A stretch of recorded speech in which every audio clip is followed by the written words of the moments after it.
What is up YouTube? It's your boy Alex here from Team Generations, and today we are back again with another deck profile. Today we're going to be talking about a deck that I think is very well poised for the upcoming meta in V Premium. We are going to be talking about Ange. So Ange now with the ban list has a little bit more of a time to shine, I believe, on its horizon right now. I think that it's never really gone out of the meta necessarily and hasn't been like a bad deck, but hasn't really seen a ton of meta play, but that can change with this upcoming format.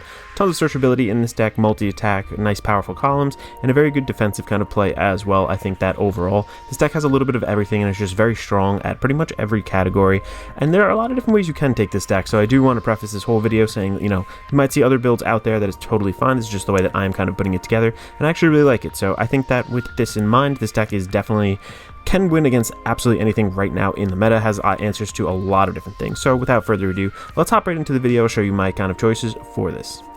And before we begin, I just wanted to quickly mention that if you are interested in purchasing any of the cards you see here today, we do have a TCG player affiliate link down in the description below. Absolutely no cost for you to shop through that link. Help support the channel. Thank you in advance. Also, if you are enjoying the content, make sure to leave a like on the video, possibly consider subscribing to the channel. Definitely appreciate it. Almost at 1,500 subs. So without further ado, let's hop right in. And I'm going to try to go a little bit faster through this over here. The retention rate in my videos, you know, my videos tend to be a little bit longer, so maybe getting through them a little faster would be a bit better. So let's go over here. Just starting off the 4 of Ange. She is the main ride. You want to ride her pretty much every single turn. This is really your go-getter for the deck. I'm not going to go super deep into the details here on this card because it is, you know, so old. Most people have seen it, but, you know, getting an extra force marker, getting an extra 10,000, and then searching a card for a card now to call to rearguard circle is super big. And again, just a heads up, you can pop your opponent's units back to their hand to satisfy its cost. So there's also a new grade 1 that I definitely want to kind of preface and prelude to that a little bit later into the profile that definitely changes up your attack patterns and makes them a little bit better overall too, and just like some new synergies with some new cards. So I am very excited about this deck. I am personally playing this at locals. I'm going to try this a couple different times, so very good success so far, and I really do actually like it. I think it has, like I said, an answer to a whole lot. Next up over here, definitely you can play around with the ratios on this one, but I personally like 3. This is Choo-Choo Debut Stage Tirua, the V version over here, obviously, but she does have a Vanguard skill, not really the main focus of it overall. Really, at the end of battle, it attacked 3 or more players' rear guards. We're bounced to hand this turn, CB1, discard a card from my hand, stand this unit, gets drive -1 until the end of turn. So you can actually kind of reuse this. You have 1 copy of it. You can reuse it multiple times during the same turn. I'll show you how to do that a little bit later. I just think it's important to see the copies, and there's a lot of things right now, you know, obviously the bind, remove kind of things, and you're not always looking to, like, you know, no pun intended, fish and search and put things back in deck. You know, sometimes that isn't the way you can, you know, that plan is really not in motion. So having 3 is an ample number. I believe you really need to see 1, maybe 2 throughout the game. So I think at 3, we were safe overall. So I really do like this, and I'll show you with that grade 1 what I'm talking about, how to recycle and kind of reuse some of that. And lastly, this one for the grade 3 is kind of more my play style. I know a lot of people may not agree with this, but I am actually still running 1 Lupina just as an alternate ride target. I found that when I don't have it, just a little bit difficult overall sometimes to go into that Tirua. So this over here is not as bad. Digs deep into your deck and pop out units onto a rearguard circle and then give them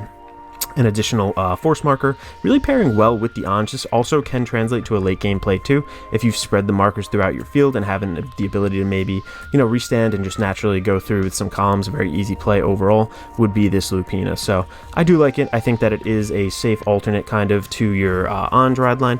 You can slot in one of something else too if you really want. You can cut that entirely. Totally up to you. I'll tell you what you can kind of bump up as well. But moving into the grade 2s then, I am still sticking with 4 of Liselette. I think this is such a good card, and this is like the natural, you know, top deck call down. If you're later into the game, call her off of the Ange, and then you can just, you know, maybe get lucky, top deck something good, call that down, and again go for that 5 attack play in Ange, which is pretty solid, maybe even more, you know, assuming you've already done Tirua a couple times or whatever. So this is a very viable card, and also good for the early game, can be called down as that grade 1. Again, I'm not going directly into the skills like I normally do in some of my other videos, but I think this is just super solid. Still like it at the 4. I wouldn't cut this to 3. Some people have. I just personally like it at 4. Next up over here too, same kind of deal with Aqua, and again, this pairs with Liselette. I think we all know this combo at this point, but Liselette, you call down grade 1, call something off the top, pop down Aqua onto your Vanguard circle on your grade 2 turn, and then boom, pop the Liselette down, spam something, and you just kind of built the board almost for free. It's like actually kind of crazy. So this is very, very good early game. I believe that Aqua is just pretty powerful, a really nice digging deeper into your deck for key pieces and such, so I do like it. I'm still keeping it at 4. Like I said, I've seen some people bump this down. I just really do like it at 4 because I value the early game in this. I really want to put some pressure on, and you have the potential actually to kill on your first grade 3 turn, absolutely no doubt. So if your grade 2 turn can set that up, that all the better. Next up over here, I'm running 2 of this card. Really, the more I play with this card, the more I see like it's honestly such a great card overall for so many different Bermuda decks. This is Courteous Beauty Saria. So Saria, basically what she does when it's placed on Van or rear, you get rid of a card from your hand, look at the top 3, add a card to your hand, put the rest on the bottom of your deck in any order. This guy gets 5k, and then if your Vanguard, your opponent's Vanguard's grade 3, I believe it gets 10k instead. Yeah, 10k. So just a little bit more powerful, just again searching for things within the deck, and this deck does search pretty well. Like, this is definitely a toolbox deck. You're gonna see as we kind of get later into this profile, like right now it starts to get a lot more toolboxy, but overall just having that and a little searchability is just nice. It's super solid overall, and discarding things from your hand isn't the worst because there are other some synergies that you're going to see in the grade 1 lineup that actually do interact with the drop zone. So I really like this card. I think this is very decent, gives itself powered, gives itself searching capability, and maybe you can add a little shield or whatever you need like at any point of the game, which is nice. Getting into like the one-ofs over here, one of the Electric Essence Sisters. So she is nice. I am going to go over her. She's not too popular, but during your turn, if any player's card was returned to its hand, it gets an extra 10k. So again, just satisfying, getting itself more power. Put this on more force markers. Could actually get pretty big very naturally for free. And its second skill auto, when placed, you may put a normal unit from your drop zone to the bottom of your deck. If you put a grade 3 or greater unit, the Tiroa basically, choose one of your opponent's rear guards, and that unit cannot stand in the next opponent's stand phase. So kind of doing a little bit of like Gridora interruption during the in Bermuda, which is nice. So I actually really do like this. I think this is not underrated, but definitely a key card that you need to include in your deck. Next up over here, we are going to be talking about the Pearl Sisters. So Pearl Sisters are super solid. Again, for those who don't know, if they see each other on the rear guard circles, like they're both on the field, they basically get to become a 28k base and an additional crit. So again, with this deck, searching out any unit you want with Ange is super powerful because you can go and match the pair and get that 2 crit kind of across the board. Swings later bit into the game, or even on your first grade 2 turn. Also, if you see these early, just drawing into them naturally early game, like the pressure is crazy. It might make them dump like a Heal Guardian a little bit earlier than they wanted to, and just kind of ramp you into the late game and just kind of propel you to that final strategy. So very solid. I think it's an auto include in every single Ange deck. I know I've seen one list not really running it, but I get it. But at the same time, like I think the pressure is just way too big off of those. Next up over here, going into the grade 1s now, 3 of this card. This is a rather newer card. I think it was a promo and it got reprinted in one of the clan selection sets, but this is Scarlet Vivid Quality.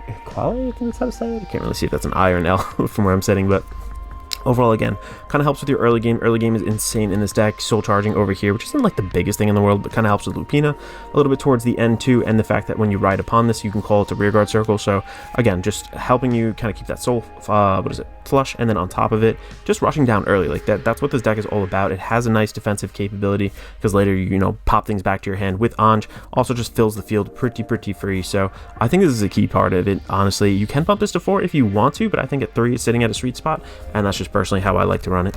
Next up here too, again, I've seen lists that oddly enough just aren't running this, and I don't know, I kind of don't like that, especially for a deck that I really want to see that one ride target, in all honesty. And I'm still running 3 Sedna. Sedna is the top 5 searcher, top 5 cards of your deck. Add a grade 3 to hand, discard a card from your hand if you added a card, and also if you have another unit in the same column as this guy, gets an extra 5k. Super easy to get that extra 5k in this deck overall. So really do like this, and I'm still including it at that 3 of for consistency reasons. Next up over here, such a good card, such a good card. So this is Sparkling Soul Nikita. Nikita is honestly, like I said, just super good. There are going to be matchups. I think that now that Steam Maiden, like I said, has taken a step back, you're going to see more like Shaharat and stuff, Shaharat, Amon, and in general, like this is a huge counter for that deck. You get to Soul Blast as much as you want and get basically benefits off of that. So every turn, you're putting a bunch of stuff into your soul. You're fueled up for your soul. You're soul blasted out with this. You can draw a card, gain extra power. Like your columns are absolutely insane. So I do definitely like this card a lot and need to include it at that 2 of, at least in my opinion. Next up too, another promo card, and thank God this one's not like crazy expensive or anything, but Prism on the Water, Myrtoa, and this isn't like the prism with the heart kind of thing, so it doesn't work with that that archetype. But when this guy is placed on Vanguard rear, we Soul Blast one, and both you and your opponent draw a card. If your Vanguard is grade 3 or greater, both you and your opponent choose a card from your hand, call them to rearguard circle, and your opponent's auto abilities do not activate from this call. So this is really nice because this enables way more multi-attack. So let's say you only have one Tiroa in play, one of them's in damage zone or something, one of them's in the drop, and you have one in deck. You want to call it out, but I mean, you already have it in your hand or whatever, that Tiroa. You can go ahead and then let me just grab that real quick, and I'll demonstrate an example play here. And this can be kind of done with like a lot of different cards. So we swing with the Tiroa, basically counterblast, restand it, that's fine. It does its thing. We bounce a bunch of cards back to hand over here. So now we get to call a, this doesn't have to be on the field, this could be in deck. We call off of the Ange skill, we call her to one of the rearguard circles in the front, Soul Blast to its skill. You call this down from hand. So even though you have just one copy of it that's kind of already been in play, you can go get another 2 attacks or out of this one right here, just off of that Murtoa skill. I get it that you're basically giving your opponent a draw, but at that point too, an Ange is a deck that like even bounces stuff back to your opponent's hand as is. Like, this play is super solid and something that I like to go into a whole lot, things that like isn't quite telegraphed necessarily.